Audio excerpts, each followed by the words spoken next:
Damn, what a start. Cracking open. What are you cracking open there? You know me, bro. Celsius. Celsius. Nice. Yeah. Well, this is we're in the All Madden podcast. We're back, brought to you by allmadden.com, brought to you by Celsius. No. No? No. Oh, so you just decided to wait till we were live to pop that open just to do it. We'll blur out the can on the the pod or fuck. We're live, I guess. So We are live. let's just get in that free ad. I get it. Let me get the link in the chat for the boys real quick, and then we'll get started. We got a freaking loaded pod today. Very excited. I've been out of the booth forever, so This is gonna be a long one. I don't know how long we're gonna go exactly, but I have a feeling this is gonna be one of the longer pods we've done in a minute, which is great. I love seeing it here. No doubt. Well, so let me just run through the agenda, what we got going on in the pod today, and then we can get right into it. Yeah, because we were going to do the pod last night, but it was getting a little too close to the Nuggets game, and we knew there was a lot to talk about, so we didn't want to have to rush the pod. But right, Nuggets in 4. All right, yeah, this isn't the DMVR pod. We're not starting with 20 minutes of Nuggets talk, dude. This is a Madden pod. I won't complain about it, but I get your point, yes. All right, so we got some general updates around the league. It has been a long time, so a lot of shit has happened. We have a brand new segment, which was a great idea by one of our avid listeners, and we have him on the show tonight. I'm pumped. We'll get to that in a second. We got a league member spotlight, and we're going to go through the tiers because there's 1 week left in the season. A lot has changed since we did tiers last. We got to move some things around, kind of for like the final tiers. I'm sure we'll do like playoff power rankings when we get towards the playoffs, but this will kind of be like the last tiers in this season of Madden. For sure, man. One more week to go after this one till the playoffs. Exciting stuff. All right, and so for this segment, I don't want to steal the man's thunder too much, but let's bring him in right now. It is Jon Snow, Benny Lava MD, our boy, owner of the Bengals right now. How's it going, Scott? Good to see you, my friend. My boys, what's going on? NFC West crew. Wow, yes. Representing. Yes. We miss you, Lou, but these are the 3 ones right here, my guys. How are y'all? For sure. This was the hunt because we were the only ones that even NFC West that never got interchanged because we had Spano in there. Yeah. So man, good times. I miss those days. That was a very, very fun division. It was the funnest I've had getting my ass kicked consistently in a long time. So yeah, that's how you know it's good. So I mentioned we've got a new segment. Scott, you want to tell them about it, or you want? Yeah. Give them the rundown. Sure. I basically going into this draft for this previous season, I was like, man, I really miss so many of my players from my Rams team. I was like, God, that'd be so sick if I had Will Anderson and fucking Sauce Gardner and all these guys. And I was like, okay, I should do this. I should go through every team from last Madden, this Madden, and build the super team for that user.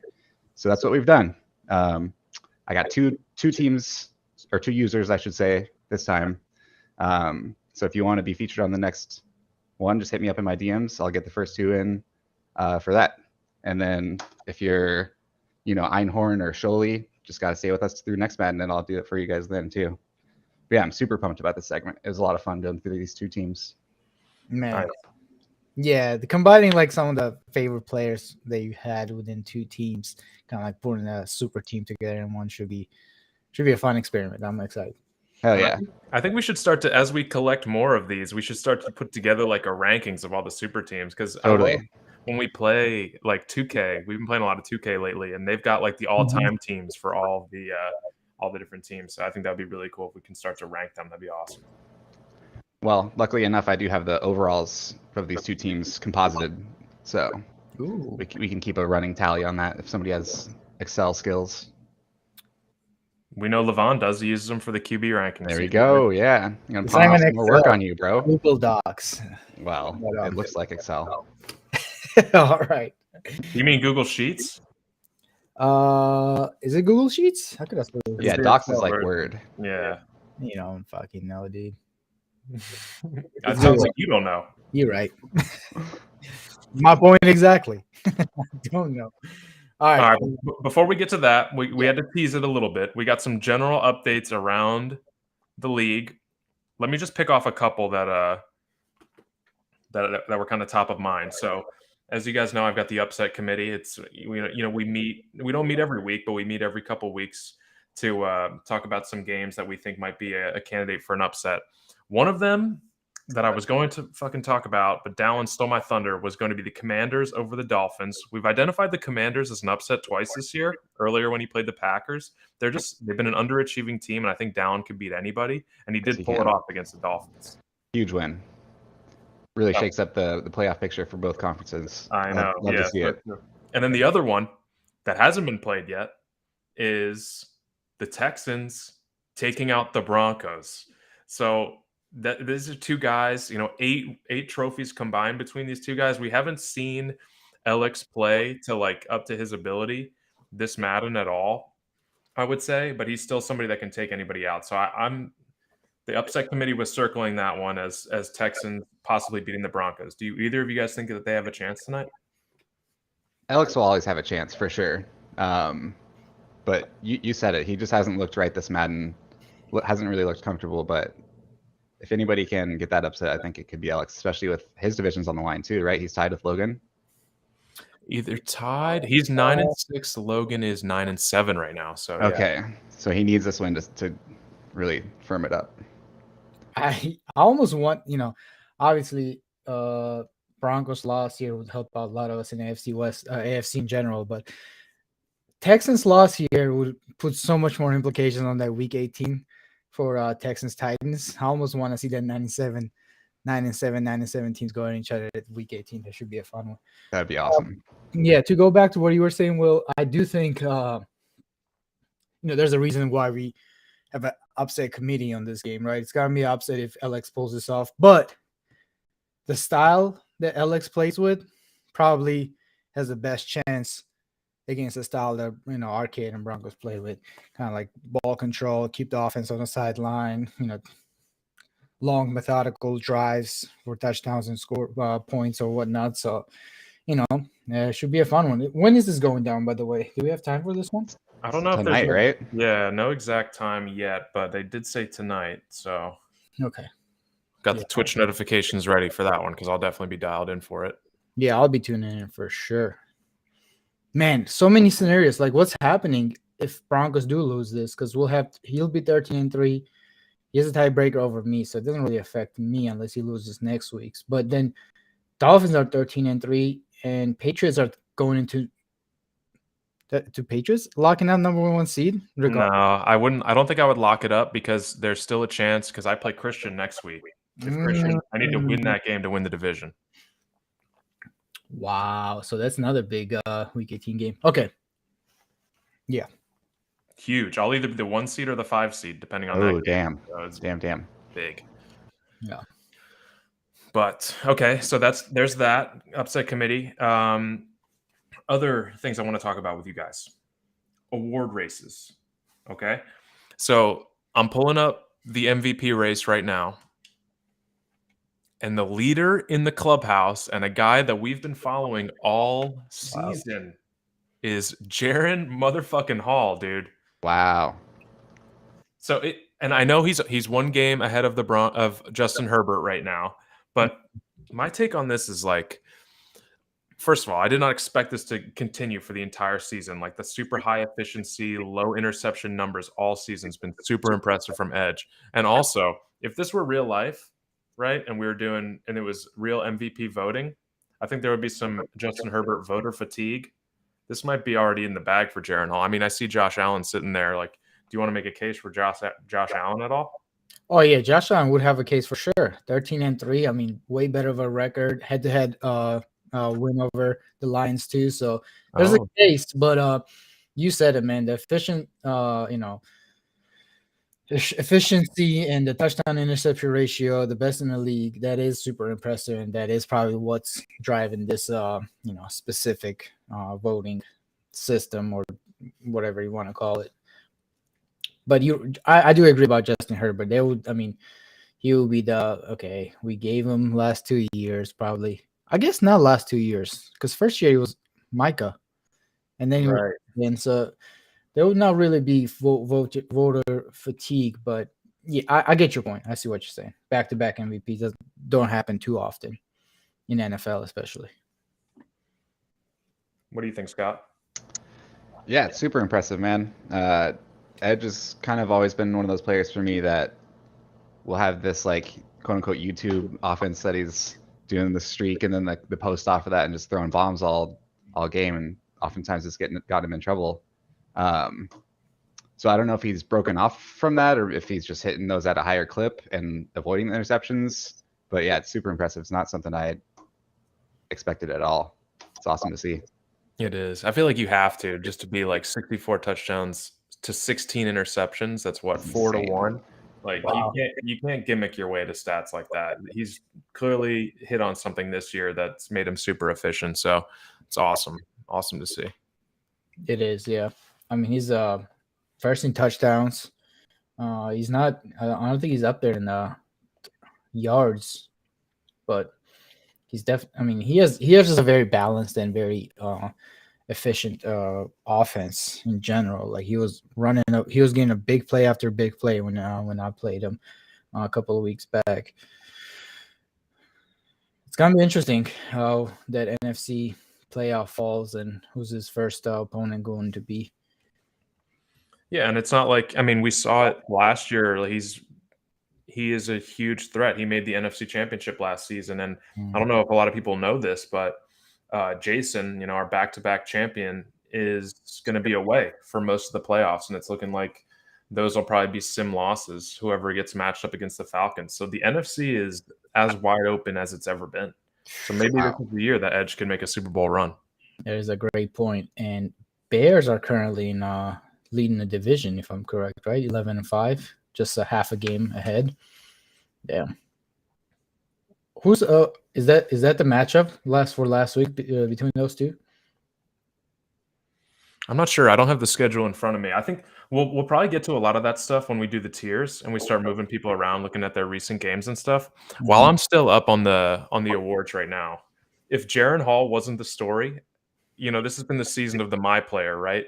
We have a guy in the NFC like the most picks we've ever seen in a Madden season. Jason Roloff. He's going to win Defensive Player of the Year, Defensive Rookie of the Year.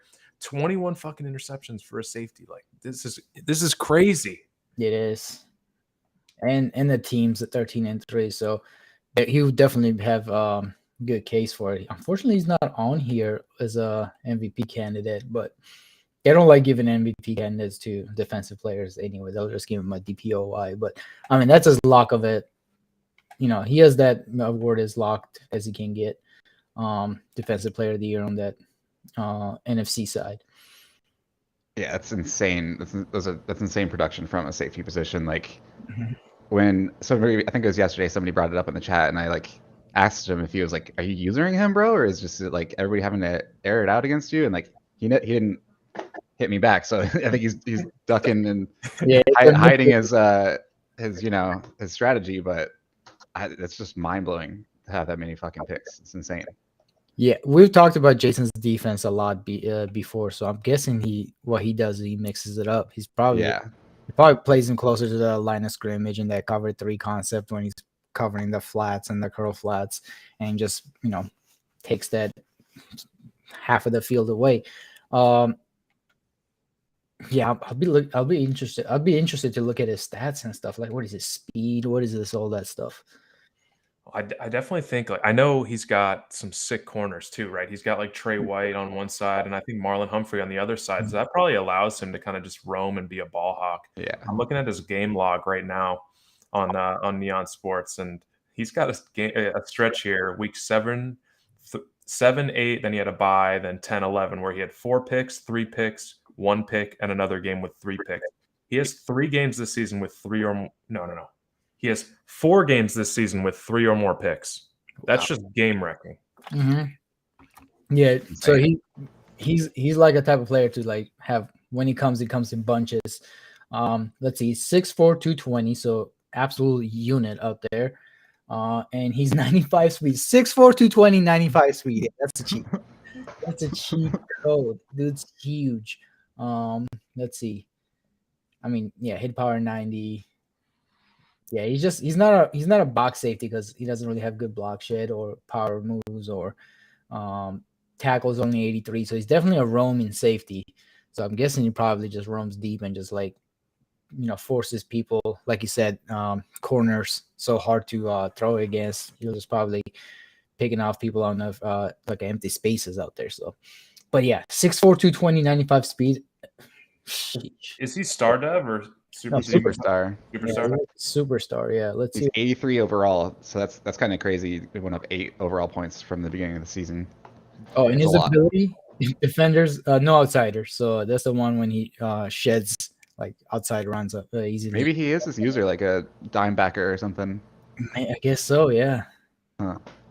Wow. And he's going to get so much XP after this season for Yeah. Defensive Player of the Year, Defensive Rookie of the Year. He'll probably get an X Factor. He'll definitely get an X Factor bump. Yeah. Oh my God. I mean, and that's back secondary is already so stacked. I mean, Yeah. rich get richer. Humphrey, Tre'Davious White, Marshawn Lattimore, and then you add, Andre Cisco, another X Factor, 97 overall, and then add him to that mix. Sheesh. Good luck. Yeah, if I'm Jason, I'm thinking like, all right, let's hurry these playoffs up. Let's get this draft started so we can get 2 more full season, and I can really see like how good I can make this player. Because I think we're in the beginning of June right now. We were talking in the commish group, like if we can get a quick off season, 2 more seasons is very much in play. Yeah, I think we should. Yeah, I think he has to be. I don't think we need to jump into the new Madden again. I'd much rather play old Madden for another month and a half rather than jump in and have like issues and have no Madden at all. And this is a new exciting Madden too. So taking your time with it will be awesome because crossplay, just crossplay with this new one apparently. Yeah, but like, dude, that's like the most lame update for our case, like for what we want, Yeah, that's true. That's true. The fact that that's like the headline improvement kind of sucks for us. And we've talked about this before. Unfortunately, EA doesn't care about franchise mode at all. No. All they care about is their mud and head-to-head. And for that, for those purposes, that's why they're advertising so hard because that's where their main market is. I don't know. Is that where their main market is? You think there's a lot more franchises out there like this, 32 league franchises? Yeah, but the only source of revenue is you just buy the game and then that's it. Like these guys are buying cards bi-weekly, monthly, whatever it is. That's true. Yeah. We're very familiar with that. we'll put some money into the mud. Yeah, and I think to your question about like, are there a lot of other leagues out there? I don't think that they're like, this is a pretty rare thing, I would say, that has spanned across like 2 to 3 to 4 Maddens now. So I don't think there are leagues like that. I think 32 team leagues pop up and they dissolve pretty quickly. Yeah, I agree. And that's why this community is so special and awesome and just unique. And speaking of our community, let's wait. Any more award stuff you guys want to talk about? I feel like those are the big headliners. Anything else you guys want to cover on that? No, I think most of it's already locked up outside of MVP. There's a 3-man tied race, I'd say, maybe even 2-man race for the MVP. All the other stuff's like, rookie of the years and offensive player of the years and all that stuff. That's wrapped up. You got one more game to kind of like make your final case, but there's not going to be much you can do about it. Yeah, and I feel like you wanted to talk about Will Anderson a little bit there, Will. No, I don't. The Domino's delivery guy, whatever Brina called him in the chat when I got him from Mike. No, we'll talk about that stuff when those awards are finalized. I just want to talk about those 2 crazy seasons we're seeing from Jaron Hall and Jason Roloff. It's incredible. All right, moving on to the next thing. And you were just talking about the community of our league, right? And so we had a little situation happen last week. Yeah. It's everybody's up to speed about it now, so I'll just speak about it candidly and frankly. So Adam was playing the CPU, and I think there was like he threw a pick in overtime, and he basically quit the game. There was some discussion about whether or not he just was leaving and going to come back later, but basically it was an infraction. You're not allowed to rage quit against the CPU or against another user. So he took the loss for the game and gave up a first-round pick. And it's funny, like my main takeaway from this thing was like, okay, obviously that was wrong, but we talked about approval ratings in the chat and in the league before, and it's crazy that like Adam was the one that broke the rule, but the guy whose approval rating in the chat, it seemed like took the biggest hit was Joke. 'Cause Joke came at him so hard, like he wanted him to get booted. It was hilarious. In his defense, he did say he never meant to say that he wanted him to get booted, but he definitely wanted to come down with that hammer of justice on him, and he was he definitely got some backlash for it. Way more backlash than Adam got for Way more. the rules, which was funny in its own way. But I think the punishment was the just one at the end of the day. I think it fit the crime a little more than what was thrown out there for suggestions. So, I mean, what do you guys think? I mean, it's so funny. I was playing Joke yesterday, and of course, I had to talk to him about it. I was like, bro, like, I can't believe you put yourself out there like that. Like, to be honest, like, I kind of thought there should have been more punishment as well. Definitely not anything as severe as booting Adam out of the league. He's a great community member. But like, we're at this point with our teams where we kind of have everything set. Like, what are you really gonna like make a monumental move with your first round pick from here on out? Probably not. Just more depth, or maybe you hit on a guy.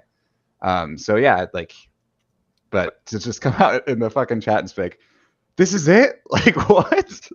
I was like, bro, you gotta like censor that in the chat, my guy. Jeez. He's got to learn to politic a little bit better. Yeah.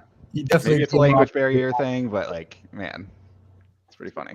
It was funny. Yeah, he definitely came off like he had personal vendetta against Adam. I know it's not true, but in the context, like if like the new guys when they came in, they're like, "Oh, Joe must hate Adam." Don't worry, guys. This goes way back. Yeah, he must hate Adam. But well, the other proposed punishment was like what definitely on the more harsh side was, I think he takes the loss for the game, loses his first round pick in the initial draft of next Madden. Ooh. Which is just a huge blow to your team and team building, like crazy. And not only that, taking his quarterback, who Aiden O'Connell, who he's developed into a superstar. I don't know who his overall is right now, but he's turned him into something, lowering him to a 75 overall regular dev. That was the proposed punishment. Wow. Yeah. Crazy. Yeah, that would have been too extreme for sure. Yeah. And I don't want to kind of like come out and say like, hey, rules don't matter and the punishments should never be severe. But I just think in this context, against the Bucks CPU, who's not in the contention of playoffs, so it didn't really. I mean, he took a loss and he's still leading the division, so it didn't really, not a crazy swing either way with that win or loss there. And then you have the opponent who's played CPU throughout the whole year. So who's really being wronged in this situation? Not that many people. That's where I came up with my explanation to why the punishment should have been as harsh, because I was like, listen, you wronged maybe half a person. I mean, Caleb's one foot out of the door already. I don't think you should get punished for future generations of Madden just because of that. The fantasy draft of next year's, I was like, that's crazy. That's crazy. Yeah, like obviously never thought he should get booted for that. I do think some of the rules need to be defined a little better. Not rules defined, I'm sorry. The punishments. Each rules should have very objective punishments next to it. I mean, the thing is about that, like, if you look in the rules and you see, like the rage quit rule does say, like, instant boot. Yeah, but it's dumb. Exactly. Yeah, it needs to be changed. It's a bad punishment for that rule. It doesn't just like if you rage quit against an opponent, I see that, but against CPU, I still don't condone rage quitting ever. But there should be a little more of a maybe tiers of punishments. And then you apply those tiers to each rule. Like tier 1 would be like, hey, you follow you break any of these rules, you get tier 1 punishment, which is like getting booted. And then maybe you have like 3 or 4 tiers, and then that way you don't have to come up with a new punishment for each rule. You can just give it a tier, and then you can judge the severity of the rule. Whatever the fact is, I think the outcome was what most of the league wanted for Adam. Little PP slap. Hopefully, I mean, I don't think we never took, well, at least I should speak for myself. I never took Adam as a guy who's just out there to break rules and find loopholes in the game. So, first offense, yeah, He just let his frustration get the better of him a little bit, you know? Yeah, for sure. Yeah, especially against the CPU. We all know how frustrating those games can be. Like the quarterback is just perfect, and you're just like, what the fuck? This is ridiculous. I'm getting mossed by a 5'9" guy. Like, give me a break. Yeah. Yeah. Totally agree. I wonder if Caleb is going to come back and start playing again, or what the deal is with that. I mean, we'd love that. We'd love that. Yeah, he's a great dude. We'd love to see him in here, but yeah, he needs to get more active for sure. Yeah, when Caleb was 100% committed to the league and he was in the chat and he wasn't playing games, it was a pleasure. But you know, I'm not in this division, but I know Stevie. We talked to Stevie a lot, and he's in this division, and just 2 CPU games a year. Rough for sure. Yeah, that is rough. I'd rather just take the sim, like in some cases, or maybe we should just do like a sim win. Like, I don't know. Well, I did like to talk about like if you're playing the CPU and the game isn't going well, like at halftime you can do a reboot. Yeah, I like that too. Why are you smirking? You don't like that idea? I don't like it. I don't like it because this might be my personal preference because I've had success with CPU. I feel like that's just taking my advantage away against other and people who are good against CPU, their advantages away from throughout the season. Like but we're not here to play CPU. You know? Yeah, and you shouldn't have an advantage like putting your team on CPU. Like it should be a set advantage for the player in that situation because you're at the time able to play. I just think CPU games, as much as we want to eliminate, there's gonna be some of them just because the nature of this league is across the stretched across the world pretty much. We have people all over the Europe here, so they're just gonna happen. So if there's a chance that people will have a little more success or less success, I wouldn't want to eliminate that completely if you cannot eliminate the CPU games completely.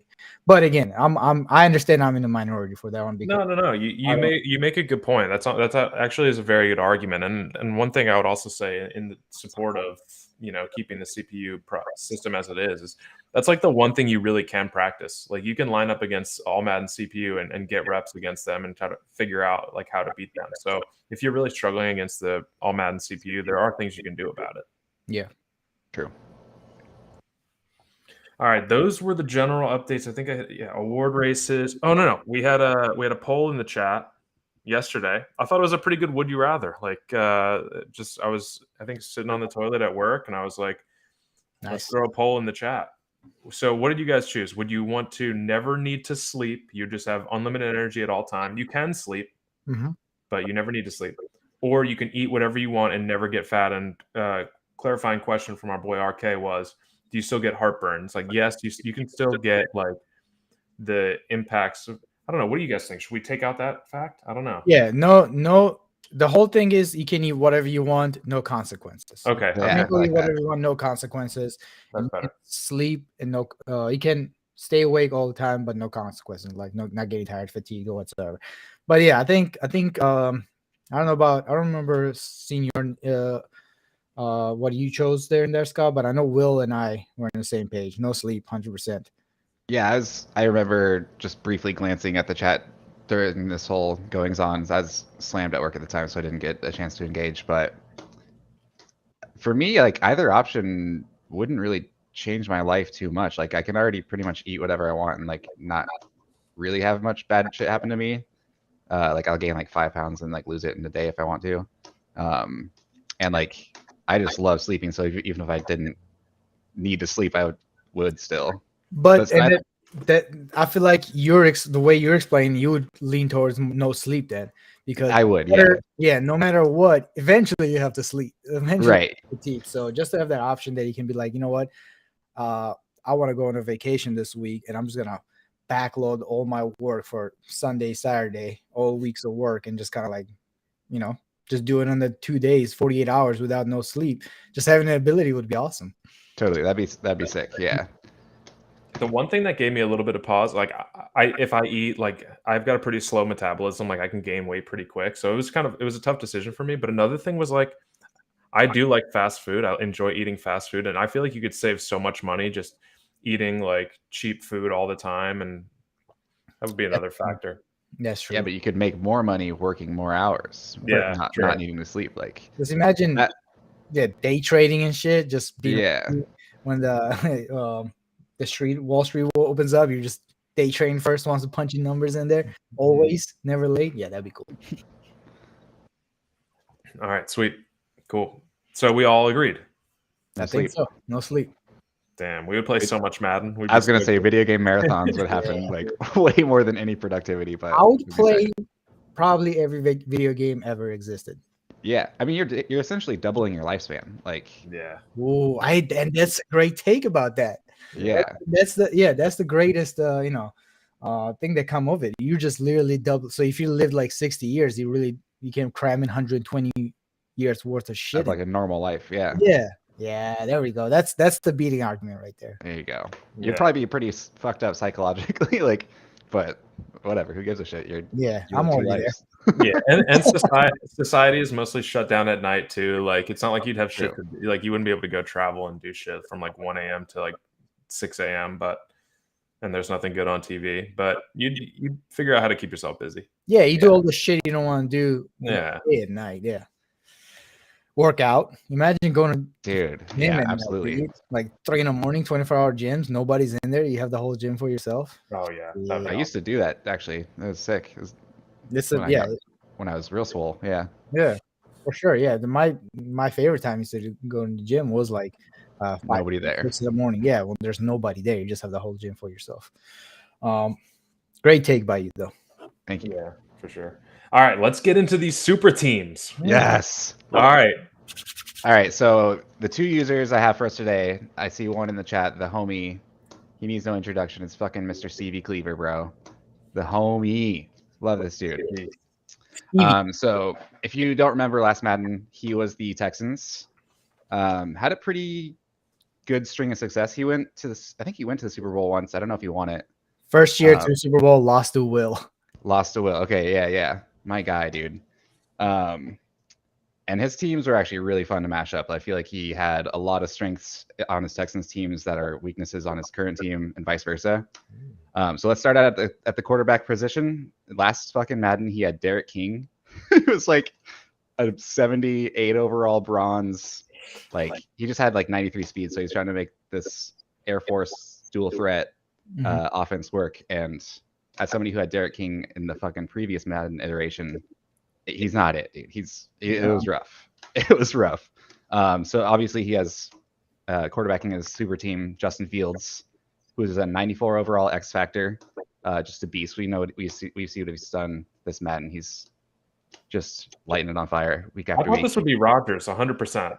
I'm with you. I was gonna say I thought Rodgers had a really good case, and even Russell Wilson, because right now, obviously, Justin Fields has been his long-term, like young quarterback that he developed, and he's a beast now. But last Madden, Aaron Rodgers, he had crazy success with him. Went to the Super Bowl with him.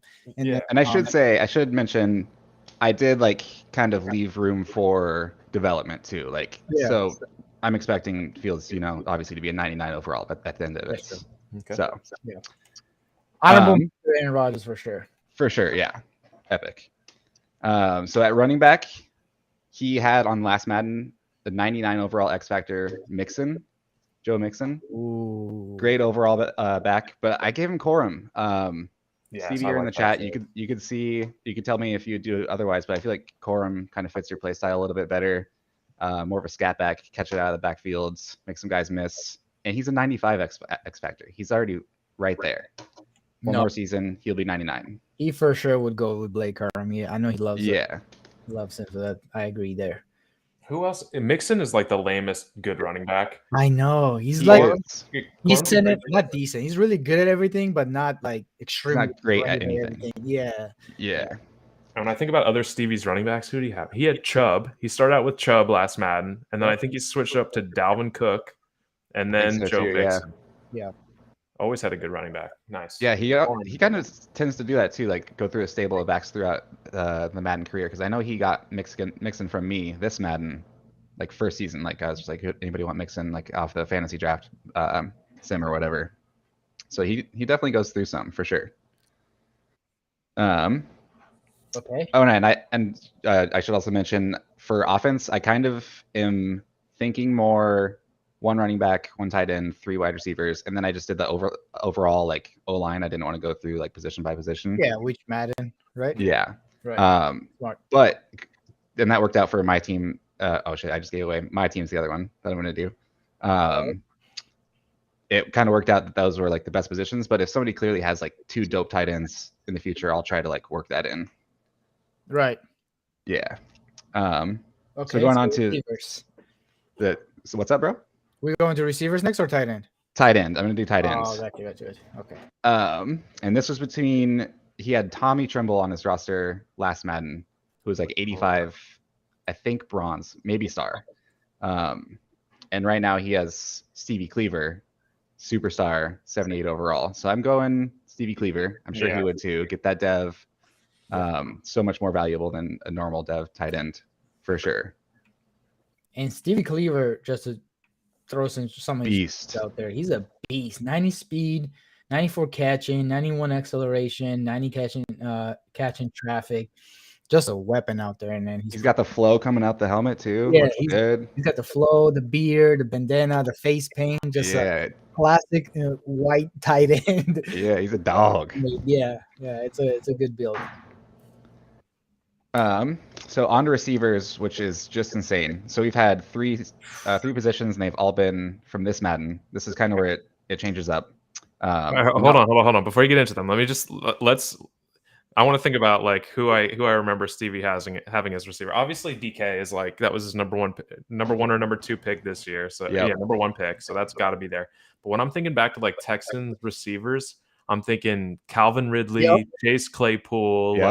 Ding ding ding ding. All 3. Those are the 3. Yeah.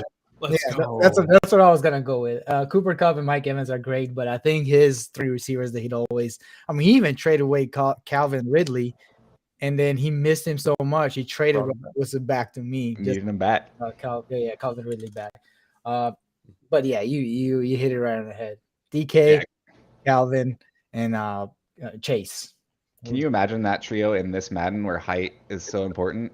Wow. Dude, to be mossing everybody. That'd be insane. But to give you the overalls, DK, obviously 99 overall X Factor.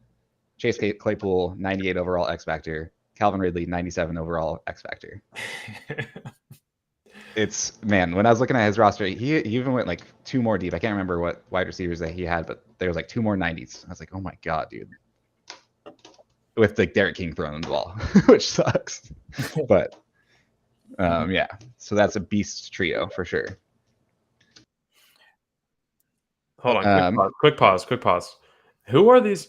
Jason Walton and Venus Walton in the chat. Levon, do you know these people? We got some bots. No, Jason Walton. That's my stepdad. What's going on? Jason, welcome to the show. And then Venus Walton. Yeah, these are some of my family members. Let's go. Nice. We'll try to keep it PG-13 if you guys care about that, but or maybe not. I don't really care. All right. Sorry. Moving on. Maybe this is you're related to the Walton Penners, bro? I will. Are we sponsored by the rollback? No, we're not related. Come on, man. What's my salary? I didn't know you guys were making this kind of real. Yeah, definitely free all Madden merch now. Damn. Hell yeah. Yeah, if we were related, I'm a large shirt, by the way. Yeah, I'd definitely be giving out free merch all the time to the group. Oh man, shout out to the Waltons. All right, so let's go over to his O-line. And like I said, I didn't really record any players' names. I just kind of composited who would make the best 5 line, and he got an overall of 84, which is a little rough with 1 superstar starting. He's never been like a big didn't give a shit. In the O-line. Yeah, not really. So cares 0. Yes. Now I know that it doesn't really fucking matter, so I'll know that for next Madden. So let's go on to the defensive side. Okay. And for defense, I'm kind of doing like a base nickel package. So you got your 2 interior D linemen, 2 edge rushers, 2 linebackers or sub linebackers, 3 corners, 2 safeties. I love this. This is so awesome. Yeah. So let's go to his D line. So starting at the interior, he's got Christian Barmore this year, superstar, 87 overall, interior D lineman, absolute beast. He's kind of been a beast on every iteration of Madden that he's been in too. Yeah, 6'4", 310, Bama guy. Yeah, kind of low-key nice. Mhm. Yeah. And then he's got Javon Kinlaw from Madden 22, 91 overall, superstar. Damn, I knew you were going there. I got Kinlaw to start in this, like in the CPU draft from this Madden. Like he was one of my later picks, and I Mhm. immediately hit up Stevie, and I was like, I know I can get you to overpay for Kinlaw. Like that's your boy. Hell yeah. And it looks like Barrymore just got X Factor. Stevie's letting us know in the chat. let's Hell go. yeah. Let's go. So super stout interior D-line there. So let's go to edges. Kind of a little more on the iffy side here. He's got from this year's Madden, he's got Jermaine Johnson the third. I think it's the third. Maybe it's the second. Not the first, that's for sure. But he's an 89 overall X Factor. Good player. Needs to develop more for sure. And then the next best I found was Jadeveon Clowney from last Madden. 81 overall. Ugh, that's a little rough. He was on the team forever though, wasn't he? Yeah, and Clowney played better than his overall because he's a fucking giant. He's pretty fast. For sure. But yeah, that sitting there, it doesn't look good. So let's go to linebackers. And this dude's got to be one of Stevie's favorite dudes. Can you guess one of his linebackers? Leighton Vander Esch? Yeah. Yep. Yes. Yeah. Dude, I watched so much Stevie Madden, dude. I know it. Yeah. How can you not? He's so entertaining. Yeah. So he's the 88 overall superstar in last Madden. He got him up pretty good. And I remember playing Stevie, like this dude was all over the fucking field. Like his neck roll would just be everywhere, just flattening people. Yeah, I remember now. Yeah. This huge fucking thing.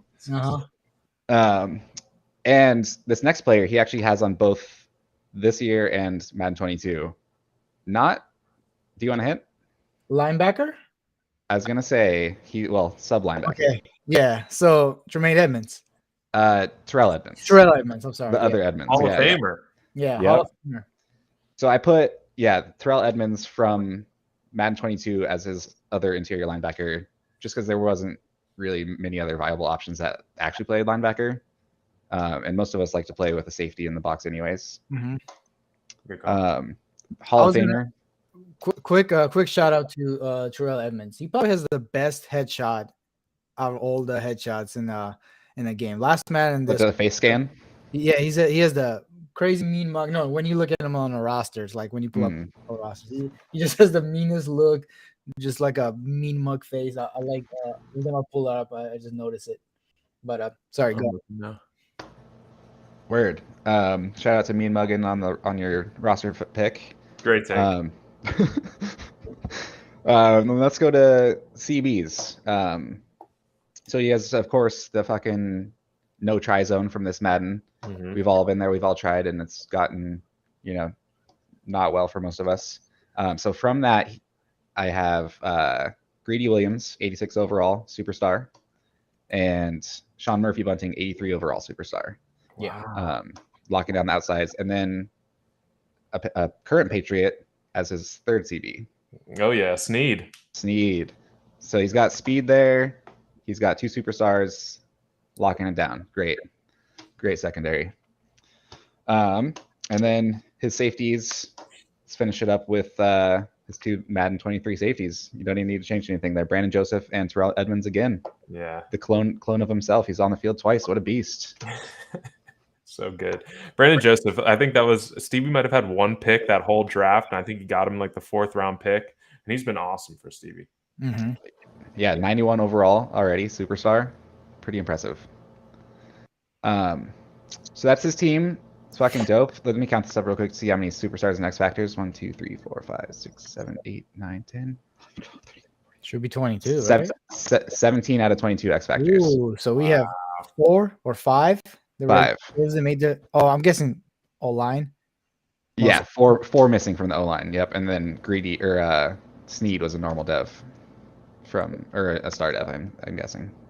It's funny. Stevie says in the chat, he said, I might have to make this team offline. And there was my God. I had this thing that I was doing a few months ago back when I was still playing Mud like a little bit. And I would I made up my team of all guys that I've had like on my Madden League team at one time. So I had like Fitzpatrick as my quarterback. I had Pierce. I had Diggs. Like it was really fun. That'd be a fun little tournament to do like the next franchise sucks at off the get-go like this franchise does or something like that. Yeah. Could be interesting. That would be a fun one. So his overall grade, I gave his offense a 92.1 and his defense an 87.5 for a total of 89.75. So Very solid. absolutely solid team. Yeah. Great team. Mhm. And I didn't weigh any of the positions when I took that into account. I just kind of did an overall average. So if you take like more positions of importance, this is probably closer to like 93 or 94 overall, just as his O-line overall is weighing him down so much. But overall, awesome. Okay. Word. So let's fucking go on to Jon Snow, Dr. Lava. Let's do it. You guys kill a little bit of time. I got to go pee real quick. I'll be right back because I want to hear the whole roster. Okay. Okay, yeah. Hey, bud. How you doing, bro? No, I'm doing good. I'm excited to listen to get some of the old school Rams players on here. I know a few that come straight to my mind. Who we seeing? I'm kind of like off the bat. We gotta talk about it a little bit, but I'm wondering what you're thinking here at quarterback, because I know Kyler Murray's a decently superstar quarterback, not a top tier ability one, but I know Illingsworth had a special place in your heart too. So I'm super curious where you go there. Same with hold on, let me see. Same with your running back. Yeah, I was gonna say. You really think there's a question there? Well, my question would be is who qualifies for a running back, and we'll go and dive into it. I was gonna ask who's gonna be at the running back position. Is it gonna be a Debo, or is it comes in as a wide receiver? But we'll talk about it. Go ahead. I did consider, all of those great things, great points you're saying. Yep. But yeah, Kyler versus Illingsworth. Illingsworth was dope. He had great throw power. Was a statue in the pocket. Was just throwing beams. But I went with Kyler. Okay. Fair enough. I, until recently, have been having a pretty good season with him. Like probably the best quarterback season I've had in any Madden. Had a pretty good touchdown to INT ratio. Mm-hmm. And I just like that mobility. He moves around in the pocket well. I can get him out on these read options, which opens up the run game for Pierre and whoever else, and I can kind of take some shot plays off of that. So yeah, I went with Kyler. I mean, although I was gonna say 42 touchdowns, 25 interceptions is definitely top top third of the league for sure. So for sure, yeah. I just had 2 rough games, so it would have been even better. But exactly, huge improvement for previous 2 years when he went 26-36 and 32-29. So huge leaps of improvement. Yeah, let's keep that arc going, baby. Let's go. So yeah, Kyler, he's 91 overall X Factor. I actually just unlocked Hot Route Master, which I'm so fucking stoked for. Yeah, that's a good one. Get some new routes on there. And my guy at running back, the dude that gave you nightmares, I know, Levon. I had to keep him. Absolutely. Debo Samuel. Mm-hmm. Okay, so Debo comes into running back slot. It's a great way to sneak in a bunch of wide receivers on your squad. Not that I have the wide receivers, that is my weakness, but okay. I just couldn't leave him out of the running back position. He was so dynamic out of the backfield. And dynamic. I had no answer. I mean, not a lot of I don't know how I didn't do better in that Madden, honestly. Well, it's because he was the only very good player on your offense. He was carrying your offense. That's very true. Yeah, and that's when juke and spin move actually did something. So he was just all over the field. Mm-hmm. Man, I miss that guy. Shout out to whoever has him in Debo in this Madden. Jason now. Oh, Jason has him? What the hell? Alex had him in free agency. Let him walk. Yeah. Damn, I need to get that guy. Yeah, Jason's okay. Yeah. Word. So let's go to. Oh yeah, he was a 99 X Factor at running back, which is awesome. Hot start. So Kyler and Debo in the back, quarterback and halfback. Yeah, love to see that. That's dynamic. Yeah, insane. Tight end. So at the tight end position, this one's obvious. George Kittle, dude's a fucking monster. Yeah. He has been the focal point of my offense this year, which is probably why I have had more success than I've had in previous seasons. He catches everything. He gets open 75% of the time. He's just awesome. Although I did at the last draft in Madden 22, I got a rookie that was a normal dev that was like 85 overall. So by the end of the season, he was like 89 or 90. He was fucking sick. Wait, tight end? Yeah, in the last draft. Yeah. In the last Madden. But I've never seen a rookie that high overall. It was insane. That's crazy. And it was just like a random draft. It wasn't like one of these Riley ones, which is insane. So let's go on to wide receivers. I can't even think of a single Rams receiver right now. Really? Wow. I can't either. It's gonna make me mad when you say one because I'll be like, oh yeah, obviously. But for a long time it was Darnell Mooney. Oh, and I shipped him off like my last season, I think, in that game. But he didn't make it. So I got T. Higgins, 96 overall superstar, who I acquired from Brina in the last season. Mm-hmm. And then Keyshawn Butte, who was a 94 overall superstar. Last Madden also? Yeah, yep. And then from this Madden, I put Jaden Bray, who's a 79 overall superstar. So hoping for some development there for sure. Mm-hmm. 211. He's your number one. I mean, he's probably your number one option. Yeah, stat wise, it doesn't reflect it because I go more to I work like the inside outside on my reads, so it's a lot of tight end and Mekhi Lemon, who's my slot this game. Watch the 1,000-yard receiver though. Yeah, I mean he gets open, he catches the ball. Just need to feed him more, for sure. Okay. And then overall O-line, my top 5 starters were 90 overall, averaged out. Wow. And then with 3 superstars. Sheesh. I'm looking at it right now, you definitely have a bunch of young guys too. I mean, 24-year-old. I'm guessing, most of this. You had a good O-line last Madden too. I remember. Pretty good, yeah. No superstars, but I had a 95 overall tackle and like a 90 overall center. Yeah. Yeah, so pretty stacked O-line. But I want to move on to how I made my wins last Madden, which was my defense. My defense last Madden was what kept me in every game. Had some insane players. So this is mostly just from last Madden, honestly. So we got, starting at the interior D-line, Justin Madubuike, 95 overall superstar. Mm-hmm. The other spot, Neville Gallimore, 93 overall X Factor. 2 beasts. And I ran only nickel last Madden, so these guys are always just stuff in the middle. And then coming off the edge, future Patriot Hall of Famer Will Anderson. Let's go, love that guy. 99 overall X Factor. And then a second-year man, 90 overall superstar, Zykevis Walker. Oh, I remember Zykevis. He had like the crazy. I remember talking about this guy on the pod. He had like 18 sacks and like 17 TFLs through like week 8. Yeah, his rookie year, he just nobody blocked him. It was crazy. He was just getting to the quarterback every play. It was nuts. So that's my front 4 from last Madden, which is dope. Mm-hmm. And then moving on to linebackers and sub linebackers. My 2 linebackers from this Madden. I got Patrick Queen and Owen Papoe.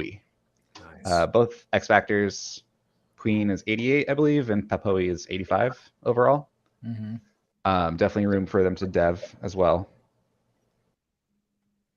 You mean business for our matchup a couple of weeks back? He was just in my lap every single down, which is you said he hasn't had that great of a success this year, right? Queen? Papoe? He's hit or miss. Like he has games that he kind of just like for some reason turns on. And some games like he can't see the ball. He seems like he's a good run stuffer because he has 13 TFLs on the season, only 1 sack though. Yeah. I don't blitz him a lot just because his weight. He weighs like 220 or something. Gotcha. Yeah, but he just got a speed upgrade, which I'm very excited about. And speed 90 XL, huge. Yeah. 90 speed, dope. Then let's go to my cornerbacks. Okay, hold on. Both Rams? Well, there's 3 of them, and 2 of them are Rams. Okay. Gotta be Sauce. Absolutely. 99 overall X Factor. Didn't you have Xavier Howard? I did, yep. 95 overall X Factor. Dude. And I'm guessing Okuda for the last one. Absolutely. 85 overall X Factor.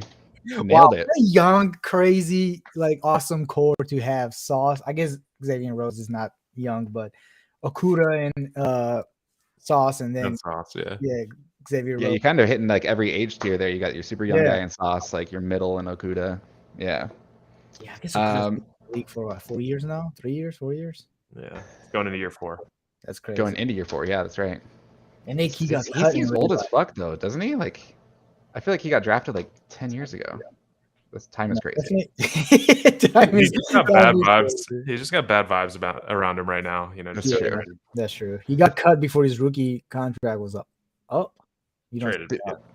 Who did he get traded to? The Falcons? Falcons, yeah. That could be low-key nice for them. Mhm. And let's round it out with the safeties. Not good safeties. I got Kyle Duggar from last Madden, 90 overall, like star dev, slow as balls. And then Benjamin Lava from this Madden. It was nice, 78 overall, superstar. Mm-hmm. Hopefully he'll be a 99 by the end of the game. Yeah. Kind of like all over the field guy. 2 interceptions, a sack, 5 tackles for losses, 67 tackles. So he's out there for sure. Yeah, got like 97 or 98 hit power, so would 2 like to see some more. fumbles. I'm guessing that's where they come from. Yeah. He's Would like to see that number climb, but yeah. Terrible face on that guy though. What, like 78? Looks like a mad old Asian guy. Awesome. So to round it out with the overalls here, offensive grade was a 92.6, defense was a 90.6 for an overall of a 91.6. Wow, get fucked, Stevie. You're already in second place out of 2. And let's see, only 3 starting spots would not be a superstar or X Factor. Wow. Yeah, that's awesome. Damn. That's awesome. Yeah. Yeah, dope. This definitely makes me want to download Last Man and look at my squad and make my own. Oh, it's so much smoother. Like the game, like the way it looks is so much nicer too. Really? I wish I could like they didn't have practice mode after your game, so I couldn't like go in there and practice with my team. Maybe we'll have Timmy go to like the start of the next season so I can get in there. That would be very cool. Just go to week 1 so everyone can practice with it with their old team whenever they want. Yeah, check it out. I miss Russell Wilson. 99 Russell Wilson. That was good times. Damn. Don't we all miss good Russell Wilson? Yeah, we do. I think, man, I used to go crazy with him. I would have like 60 touchdowns and like 20 picks, and I was just so good with him. After you went 3-13 to start your career. Yeah. It was 1-15, and he was with Joe Oh, Burrow. damn! I just gave you 2 wins. That does not go against Russell Wilson. I was just in there to throw everybody out. I was just tanking you guys, or Will, my friend Will, because he got the number 2 overall. Yeah, it turned into Spencer Rattler that terrible season for you. Yep. But that was awesome. Thank you, Scott. That was a great segment. Very cool. Yeah. I can't wait to do that for more teams. That was awesome. That was Yeah, awesome. let me know. The first 2 that hit me up in my DMs, I'll do them for next, and yeah, we'll get it going. All right, and Timmy said he's going to advance to week 1 for Madden 22. That is tremendous. Let's go. I'm downloading that game right after this. Yeah. All right, so thank you again for that, Scott. We got 2 more things we got to cover off on. We've already been going for an hour. We said it was going to be a long one. We haven't even gotten to tiers yet, but we've got a league member spotlight. Okay. We've been running low on these, but fortunately, Derek up and quit, so we had a new player come in. It's our new friend Chasey J. All right, Welcome, Chasey J. I'm excited to hear. That's an adult name for sure. It's definitely a unique one. But well, it'll be reflected in his age, because that was the first thing I asked him. How old do you think Chasey J is? 24. Correct. Nice. Damn. I cheated. Bitch. Yeah, sorry. I could have actually guessed. Oh, okay. All right. Yeah. Well, why don't you try to guess where he lives? I'm gonna say Iowa. Wrong. He lives in Colorado. No. Oh, Kansas. I'll give you a hint. What team is he? Oh, Arizona. Arizona. Yeah. Lives in Glendale, Arizona. What does he do for work? He's a mortgage loan originator. Yep. I remember that. All right. So his favorite Madden or DMVR memory? I guess he doesn't really have many Madden memories. And this is my first time reading this, so I'm not sure what he's going to say. But so he did the DMVR meet and greet at the Illegal Pete's in Arizona for the Super Bowl. First time meeting and talking to the guys. Okay, that's cool. Favorite DMVR memory there. And then favorite Madden. First quarter of the first game. Was pumped to finally be in the league and had a great quarter to boost my confidence. I'm sure I'll have a better one once these playoffs get started. Nice. That was against Logan, right? Yeah. Yes. Sorry, Logan. That was the breakout quarter for Chasey J. I was watching that game and I was like, Yep. oh boy, this might be a problem. Yeah. It always it's always such a interesting thing to watch when you have a new member and to see who their matchup is, first matchup. Like, is he gonna have a hard opponent, easy opponent, and how he does against them? And Logan, although I wouldn't put him in the hard opponent category, he's definitely a scrappy guy with a stacked awesome team. So for him to come in and dominate the way he did, definitely kind of like set a good tone for him moving forward. Definitely. All right. So his favorite Madden player. Somebody from his current team. You guys want to guess this one? I'm trying to think. I know the Cardinals. Like, not a bunch of players are jumping out. No, I mean, quarterback Derek Carr. I don't think not Derek Carr. I'm sorry, Derek Carr. Yeah, Dak Prescott. Dak Prescott, yeah, true. Dak Prescott, not really anybody's favorite quarterback. Nah. Who's a running back? Maybe. Yes, CMC. Yeah. CMC Cardinals jersey is just a beast. I had CMC last Madden too, and he was a fucking absolute. Oh, I miss him. True. Yeah, that'll probably be your super team running back, right? Oh yeah, 100%. 99 overall CMC just beasting it out from the backfield. Good. All right, he said PS2 is his favorite player in the whole league. It's good. Good choice. Fun fact: I'm taller than 69 inches, so I think this is a little jab at Hank. A little dig, love it. And another fun fact: I was at Game 4 here in Phoenix for the Nuggets championship run. Wow. Go Nuggets. Awesome. Yeah.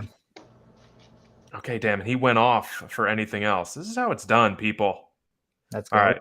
Anything else? Take notes, Hank, but he probably won't watch this because he's bad or whatever. I know, and we've gone through the entire league already, so it's not like we can do anything else. But shout out to Tracy J for doing a good job. All right, so Broncos. Inherited Broncos fandom from my dad.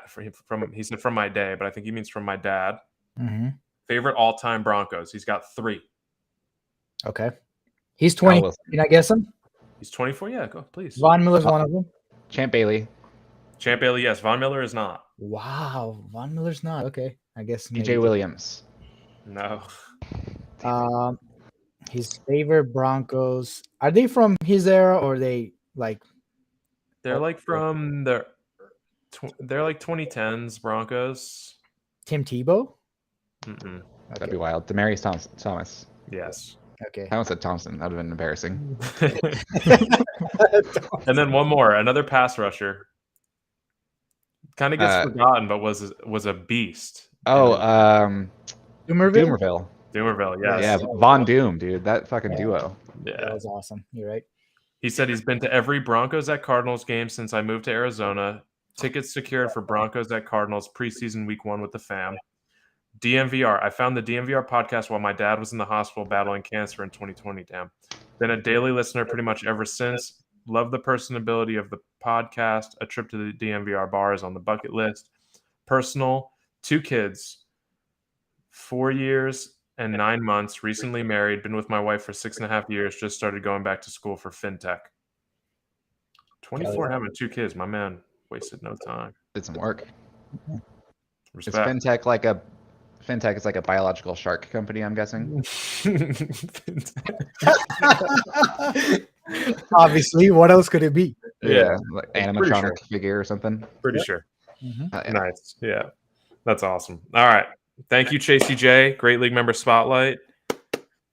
And now, what the people have been waiting for. What I know. Woo! Castro has probably been waiting for this so that he can hear about his team and then leave. We got the tiers, so let's pull them up. These are the same from, I think this was like week 10 when we did these last. So definitely should be some changes to be made. How do you guys want to go about doing this? Should we just, like, I feel like we never have a format for these. We kind of just start moving people. Like, we could go top to bottom. We could, like, what do you guys think? Yeah, top to bottom seems easy. Do you want to pull anything out of the Big Daddies? Listen, I don't know I don't know if I want to pull it out necessarily, but do we leave the Falcons up there as since we know there's only one game left? Is that something? Oh, It's just a question. Just because they're just kind of like, because looking at it, they literally lost in the playoffs first round. I know. That's a great point. Fuck. Maybe we make kind of like who the fuck knows, switch that into Jason, what is it, lockout year or whatever, and put him Sad in. big daddies, Wait, let's keep. absent dads. Oh, Absent dads. I like that. yeah, that's really good. All right, so we'll do this, and we'll move Jason all the way down here. No disrespect to Jason's game No, at all. but we do want to be, kind of like up to the date, and since he's not going to be competing in playoffs, we don't want to, I don't know, just take up a space in the Big Daddies. Is the Dolphins' loss against the Commanders enough to take them out of the Big Daddies for you guys? It's a tough one. I think so. I would think I'd move him Really? down. I think No if he, disrespect to Dolan, but and I think if he had more playoff success to kind of fall back on, I would think we should keep him here. But I think you're kind of right. Like he had an awesome season last year with not a lot of losses, and he's doing it again. But he's almost still in like prove it mode a little in terms of like getting it done on the big stage. Interesting, man. I was definitely gonna make a case against it. Only losses he has on the season is against Bengals, Jets, and what's up? And then Commanders now. So not that he's losing to those Big Daddy teams necessarily. He just has off games, and I wouldn't. My personal argument would be that he's just none of that off game. He's beating teams like Panthers, Falcons, Patriots. Like He lost to the Falcons, I thought. no, He beat the Falcons. Oh, he blew out the Falcons, right? 55-23, and then he blew out the Patriots 37-6. So damn, okay. Those are some skins. He beat the Jets. He beat the.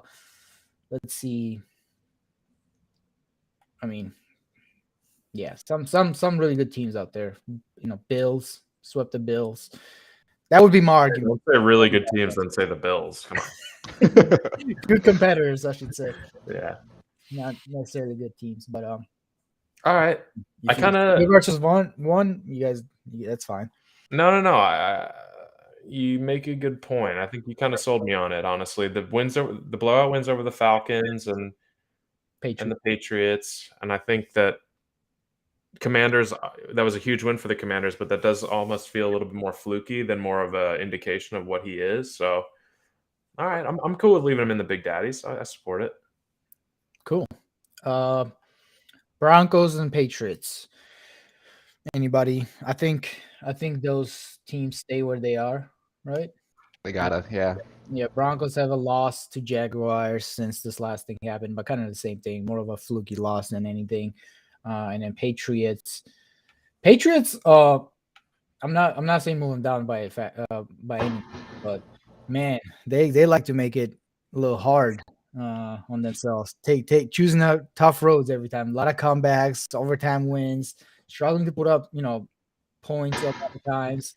I mean, going down the last 5 games, you've scored over 31 2 times, and then other ones all sub 30, and then a loss to the Dolphins, obviously. But just to put them in a little warm up the seat maybe against the Dolphins next week. We got to close it out, right? Yeah, that's fair. That's definitely fair. It was way too close for comfort with Hank. I mean, I was dominating Hank, but then he kind of stormed back. And then today, Cowboys very easily could have lost that game today against Dan, like very easily. Yeah, for sure. 4-point win over our boy Benny Lava Bengals. Yeah, so many close games. 2014 with the Panthers, but win's a win. We're not gonna judge you for winning not big enough, but just a quick fact. What's the preview for the Dolphins? How are we feeling about that week 18? That's for the division, for the number 1 seed. A lot at stake. A lot at stake. It'll be in New England, so that's big. Okay. And it's been, every time that the Patriots and the Dolphins get together for a big game, right? whether it's playoffs or with some seeding on the line. It's gone the Patriots' way, and I'm feeling good. I feel like I think it's going to happen again. You know how motivated I am to win that division every season. Like that's like my number one thing is just to beat the Swedes every year. So I feel really good about it. Cowboys was like the trap game because the Dolphins is the big game. Right. Okay, that's awesome. It's awesome. I can't wait to watch it. That's happening this weekend. So we'll be looking forward to that one. Okay, ready to move on. So I guess that's top 3. Well, I want to say this. I think the Raiders. I think we got to move the Raiders into the Big Daddies because there's an alternate reality when, RK sends out, or when we send out the poll, should RK come back or not, right? If it goes another way, we're looking at like a 15-1 season for the Raiders right now. You lost 2 games to the Broncos, and who else did you lose to? Chargers. I lost to Chargers. Okay, and that's a tough divisional matchup. I think you're at the bottom of Big Daddies, dude. 13-3. I'm there with the Raiders. And I appreciate you suggesting that, and I'll agree. And the reason I'll agree, I think I was kind of like holding off on this on the last time we did this because a lot of my wins came with against not as good of opponents. But since then, since the bye week, we've actually faced a lot of playoff caliber opponents, and we've beaten a lot of them. So at this point in time, I'll humbly accept that Big Daddy position. I've been Giants, Lions, Cowboys on a 3-week span, and then Bengals and Titans in the last 2 weeks. Nice, all in playoff hunts. So that loss to Chargers definitely hurts. I would be, if I don't lose to the Chargers right there, I would be in hunting a number 1 seed right now, which would have been awesome. But dropped one happens. It is what it is. Like you said, divisional matchup. Brina came back to a beautifully developed quarterback from his so and then he played really well against me. And he usually does too. So no surprise there. Got Jets coming up in week 18, which is gonna be a good game. Yeah, it's gonna be a good game. I'm locked in a playoff, so it's really like I think. What's his record? He's like 9-6 or 10-6, 10-6 no, maybe. Like 10 or more. Let's see. Jets, he's 11-5. Oh shit! Okay. Okay, he's 11-5, so he's not really passing me in at the 5 seed. So it's really a meaningless game, actually. We have Dallin in the chat calling into question your playoff success. Do you care to respond? Playoff success, I've made it 1 time, and I won 1 time. So I mean, I have 1 playoff win in a 1 playoff appearance. I do want to make case for myself. I have not won less than 11 games in any of these years I've been in a league, and I've missed playoffs twice with 12 and 11 wins. So those were tough, obviously, and I wish I had some bigger resume in the playoffs, but I just lost in the tiebreakers at the end of the first 2 seasons. But since this, we figured it out. We finally rounded up our roster. Some pieces are coming along. Then we're not really fighting for tiebreakers anymore. So, and he said he's not calling it into question, but it's something that I said about the Dolphins. I don't think the Dolphins have a playoff win yet. I'm pretty sure they don't.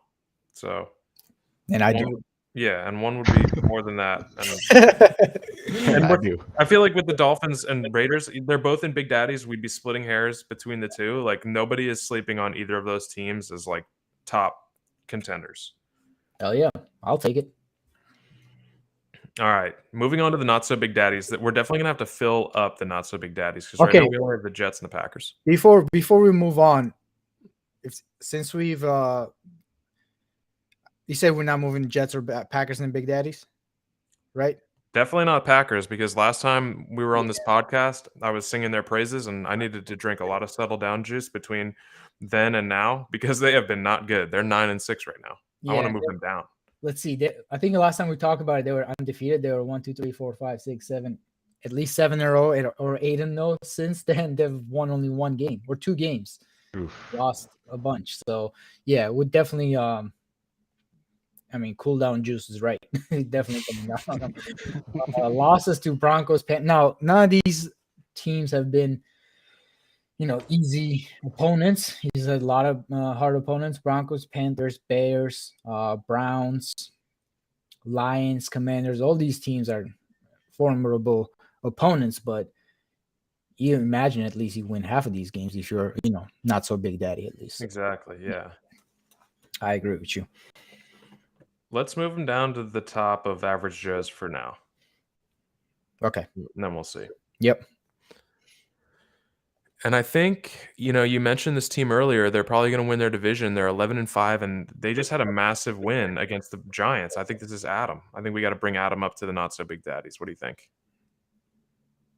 I absolutely agree. Yeah, for sure. He's going to be a tough out every time you come into a game with him.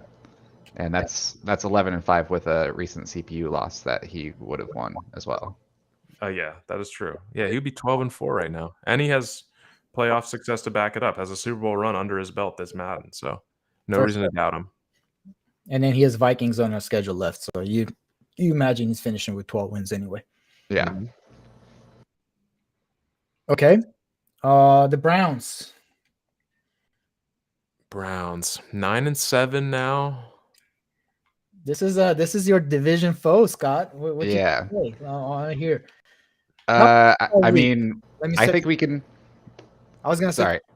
Last 5 weeks he is 1-4. Only win against the Vikings. He's lost 4 in a row against Bengals, Bears, Bills, and Lions, and then finally got a win against the Vikings. And he has Broncos coming up. So.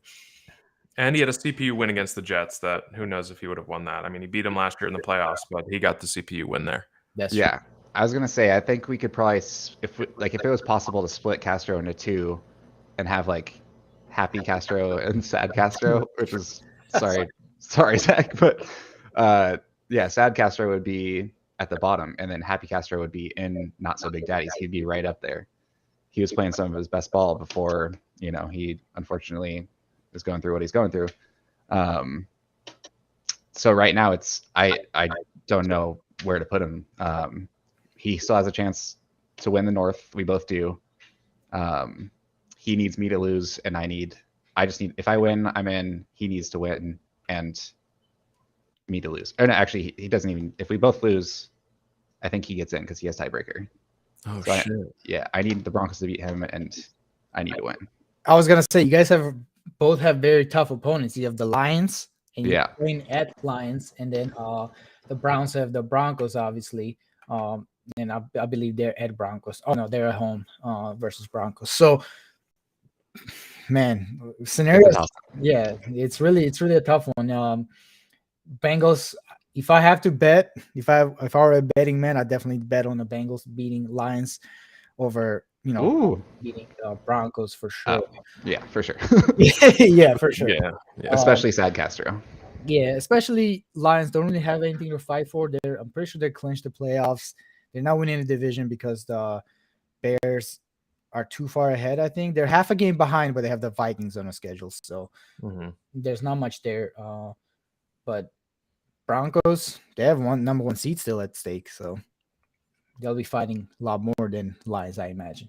Yeah. So let's move Browns and Bengals kind of more towards the bottom of Average Joe's, because it seems like Bengals are a little bit more in the driver's seat, but still could kind of go either way. And Bengals have let's see, they split the series. Let's see. Yeah. So, and I think he has more AFC wins than me. Okay.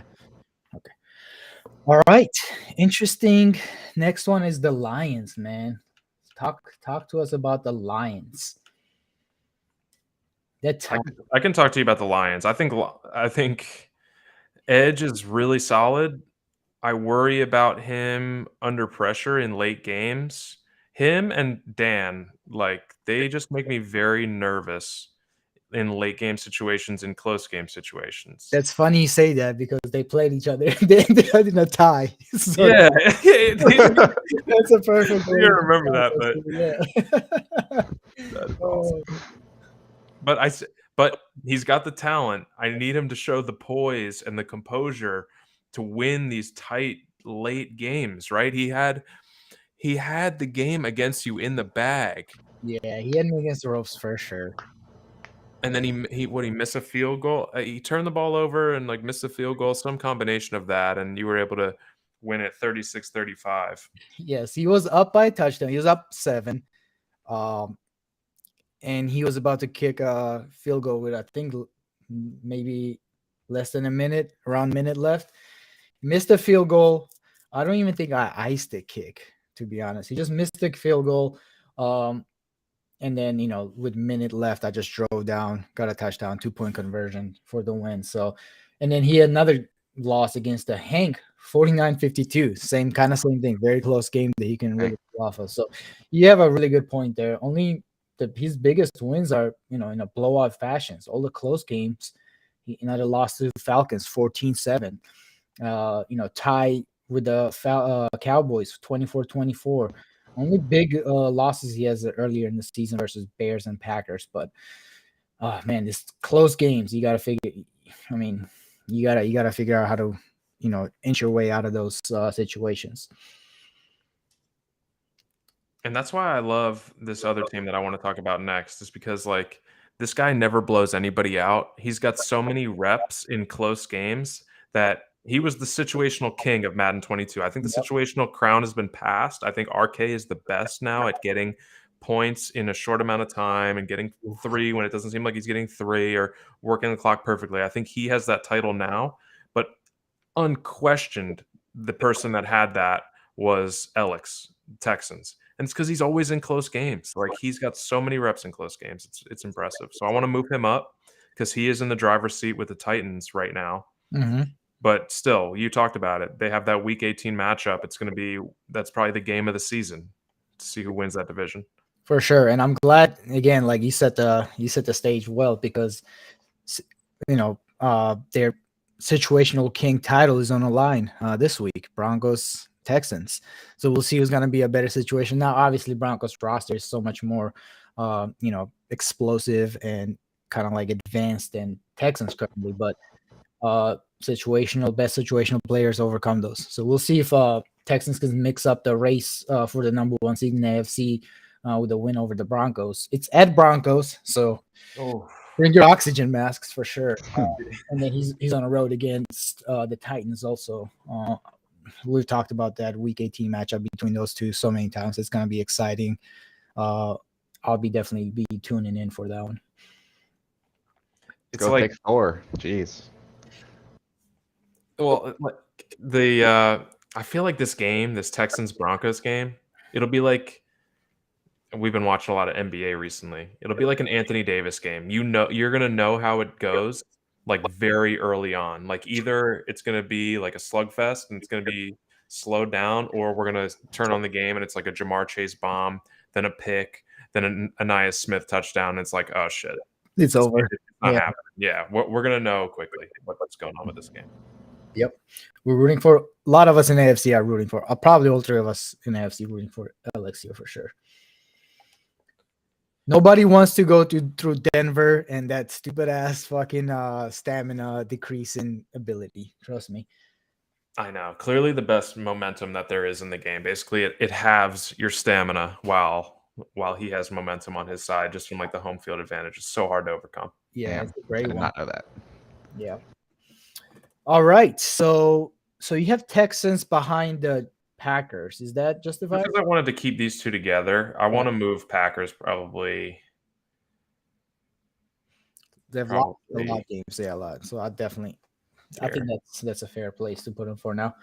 All right. So that leaves us next to, I think we kind of dissected Titans. We already put them there. Giants. Einhorn. Yeah, Einhorn.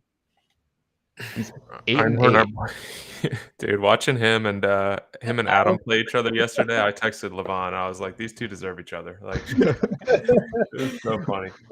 Einhorn also struggling lately. I mean, he had a decent start. Started 4-1, then lost 3 in a row after the bye week. Broncos, Lions, Jets. So again, good teams. Won a couple, and then now he's won 2 of the last 6 games. Losses: Raiders, Falcons, Commanders, and Bears, and he has Packers on the road also coming up. Are they in a playoff hunt? Are they locked in on there? I think I think Dan was saying that Einhorn is in the driver's seat in this division. Like Yeah, he's the top for that division. yeah. So he has the fourth seed. That means he's winning the division. We know that Cowboys pretty much eliminated themselves, right?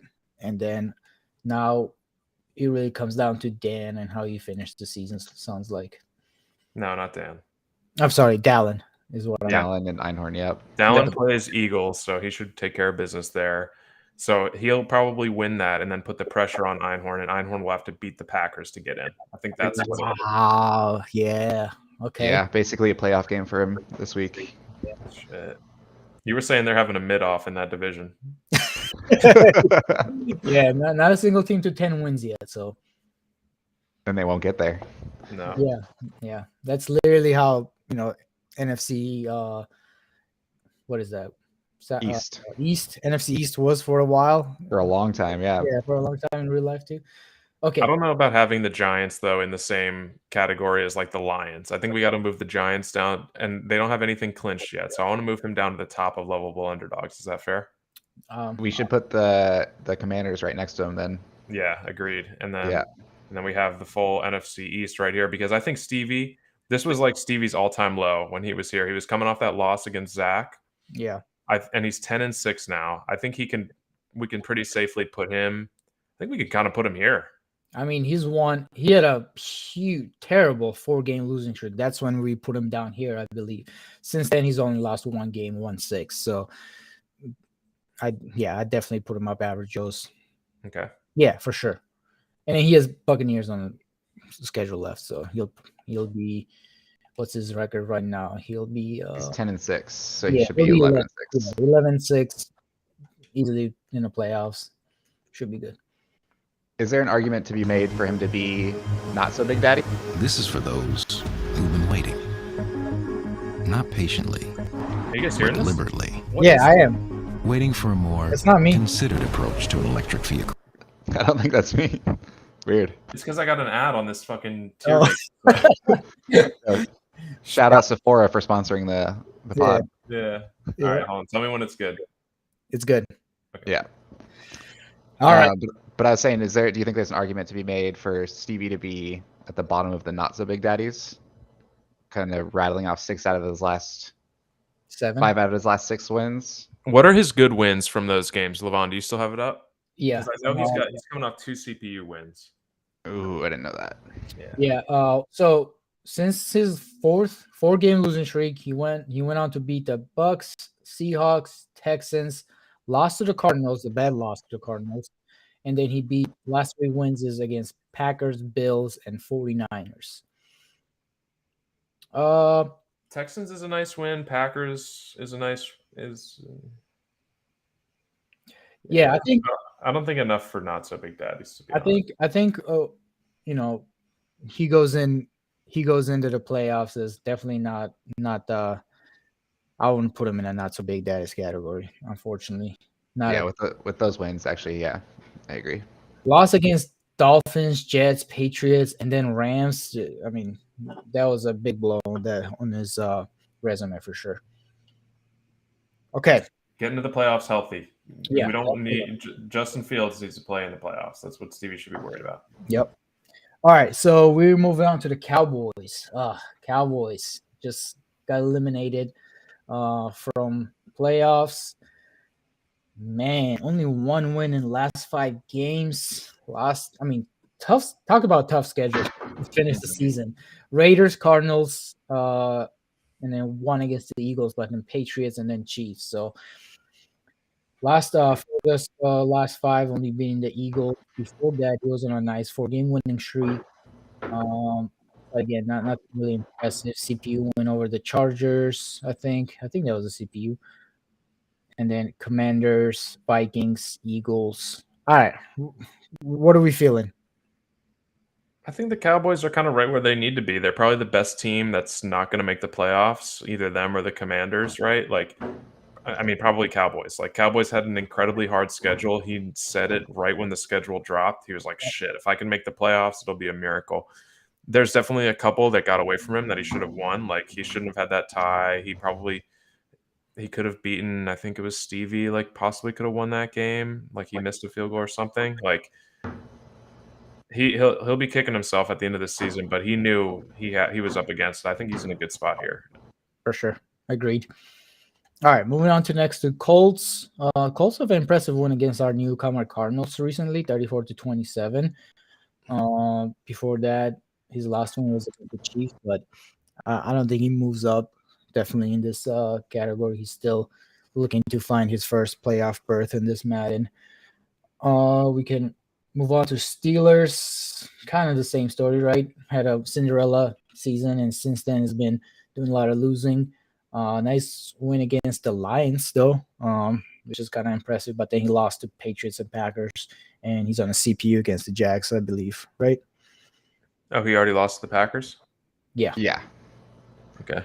Yeah, that was CPU for sure against the Packers today, which stinks because I feel like, yeah, he had the win against the Lions, and if he had beaten the Patriots, we would have seen like a really reinvigorated Hank coming into next season. But I'm worried now that he's like, all right, let me just do CPU for the rest of the way. Lame. Okay. Bills. Did Bills did anything at the end of the season to move up or down even? They gave ETN their X Factor. His X Factor. That was awesome. A couple of weeks ago, he was freaking out over that. Beat the Browns, but then lost to the Panthers and Chargers. He has Falcons on the road. And he's got a new quarterback, KJ Jefferson, who's shown some flashes. He pops up here and there. Yeah, that's what I'm talking about. Show flashes. I'm not saying he's going to take the league by storm, but I'd rather have a young guy I'm going to get excited about rather than Deshaun Watson. What's not exciting about just Deshaun Watson? The baggage. All right, but I think he pretty much still stays. Yeah, still nothing new there. Jaguars. Now, let's give Jag some respect for let me tell you something about Jaguars and Rashada, or what's his name? Yeah, Rashada. What's his first name? Jaden Rashada, I think. Yeah. Rashada. He's thrown 18 touchdowns in the last 3 games. Sheesh. And only 9 interceptions, 1-2 games. Yeah, 18 touchdowns in 3 games. Okay, but you can't say only 9 interceptions if it's over a 3 games. One was CPU, maybe 2 are CPU actually. But averaging 6 touchdowns to 3 interceptions for 3 games. I mean, 6 touchdowns, 3 interceptions. That's successful stat line, I would say. But he's beaten Buccaneers and Rams in the last 2 games, and Steelers coming up. Are they in a hunt? No. Yeah, they're not. So, yeah, exactly. They move up against above those guys. Rams, I'm pretty sure they also been eliminated from the playoffs. Not really nothing compelling for the LA Rams there. Definitely moving to the next one. Another LA team, the Chargers. I'm moving Chargers up for sure. Yeah, you gotta. Yeah, they have some great wins at the end of the season. I mean, we're talking about if he's in the NFC, he's in the playoff hunt right now. Yeah, I can't believe he's 9-7. Like I did not. He's gonna finish 10-7 too. He's got the Cam and the Ravens as his last game. I mean, talk about a turnaround for that team. Went on a crazy losing streaks. He had 3 losing streaks and then 3 winning streaks and a 4 losing streak, 4-game losing streak, and then since then he hasn't lost. Great wins over. Let's see, great played Broncos really close too. I mean, that's always a feather. I feel like when you don't get blown out by the offensive juggernauts like Broncos. Lost 26-28. Beat the Raiders and then beat the Bills also. Close game. And as Scott mentioned, he will be a 10-win team. So definitely moves up of that. Yep, I like that. Rest of the bottom feeders, I can't really justify anybody moving up or down. Everybody kind of remains for me. I mean, yeah, I guess if you wanted to say one thing, I mean, the Rams are 6-10. The Seahawks are 6-10. They're very lovable underdog. We always find ourselves rooting for the Seahawks. Maybe we throw them there. Okay, for sure. Now, I do want to, if that's it for the bottom feeder, I feel like we've had enough sample size for the Cardinals. Definitely. Okay. Yep. So, and we've seen we've seen everything, right? We've seen him beating some really impressive teams and lose to some impressive teams. What week exactly did they come in? Week 9 against the Titans, right? Yep. Mhm. So since week 9, he's beaten Titans, Saints, 49ers, and I think this is when we did a second tier of the season. We were like, okay, we haven't seen him beat anybody impressive yet. We can't really put him in and we made a separate tier for him. Who the fuck knows? But since then, he's beaten Panthers, Cowboys, and then he's lost to Rams, Falcons, and Colts. What do we learn?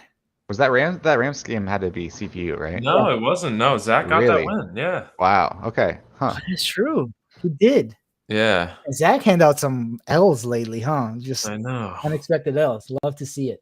Falcons, he got blown out by Falcons and lost close one touchdown game to Colts. That's so up and down. That's so crazy. That's nuts.